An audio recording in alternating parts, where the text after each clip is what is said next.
হুগলির বলাগড়ের জিরাটের চর খয়রামারি ফেরিঘাটে প্রতিদিন হাজারেরও বেশি যাত্রী প্রাণের ঝুঁকি নিয়ে নদী পারাপার করছেন। সরকারি ফেরিঘাট হওয়া সত্ত্বেও এখানে যাত্রীদের জন্য পর্যাপ্ত নিরাপত্তা ব্যবস্থা নেই বলে অভিযোগ উঠেছে।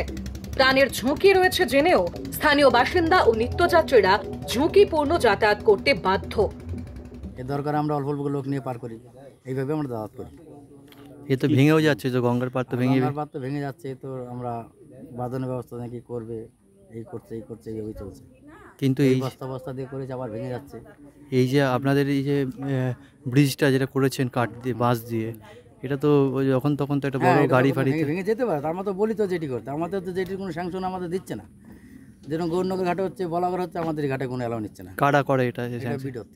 ভিডিও থেকে বিরাট ভিডিও। আপনারা জানিয়েছেন ভিডিওকে? হ্যাঁ, ভিডিওকে জানানো হয়েছে। কত টাকা লিজ হয়েছে এটা আমি যা সঠিক জানি, তাও জানি যে 19 লাখ টাকা দাম হয়েছে।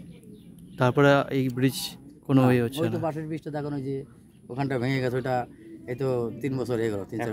একাধিক নৌকাডুবির ঘটনা শোনা যায়, বিভিন্ন রকম দুর্ঘটনার ঘটনা শোনা যায়, কিন্তু ওই যে ব্রিজটা করলো না, ওই যে পাশের ব্রিজ করে দিল। কি করবো আমরা, না করে দিলে?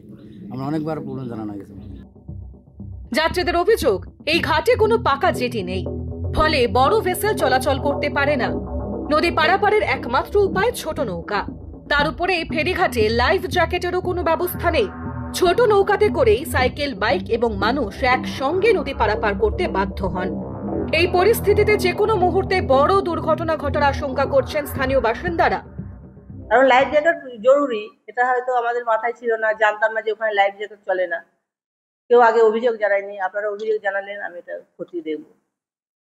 যে মানে জেটি তো করা যাবে না? না, ওখানে জেটি করা যাবে না, এখন ওই ট্রলারে, ভটভটি ট্রলারে পারাপার করতে হবে। সেটা একটা তো ঝুঁকি, অবশ্যই ঝুঁকি রয়েছে, এটা আমরা জানি। তারাও বলছে যে জল বাড়লে বা ঝড় হলে আমরা ভয়ে চালাই না, অনেক ক্ষেত্রে বন্ধ রেখে দিই। হ্যাঁ, ঝড় হলে তো এমনিতেই আমাদের সবাইকে তো অ্যালার্ট করে দেওয়া হয়, ঝড় হলে ফেরি পুরো বন্ধ থাকবে। এটা আমি উদ্যোগন কর্তৃপক্ষের সঙ্গে আলোচনা করে লাইফ জ্যাকেটের ব্যবস্থা করতে হবে। ফেরিঘাট কর্তৃপক্ষের মতে তারা সরকারকে লিজের টাকা পরিশোধ করে দিয়েছেন, তারপরেও ঘাটের পরিকাঠামোগত উন্নয়নে প্রয়োজনীয় কাজ করেনি প্রশাসন। কর্তৃপক্ষ আরও জানিয়েছেন, প্রথম দিকে লাইফ জ্যাকেট ছিল, কিন্তু অন্যের পরা জ্যাকেট অনেক যাত্রী ব্যবহার করতে চাইতেন না, তাই ধীরে ধীরে সেগুলির ব্যবহার বন্ধ হয়ে গিয়েছে।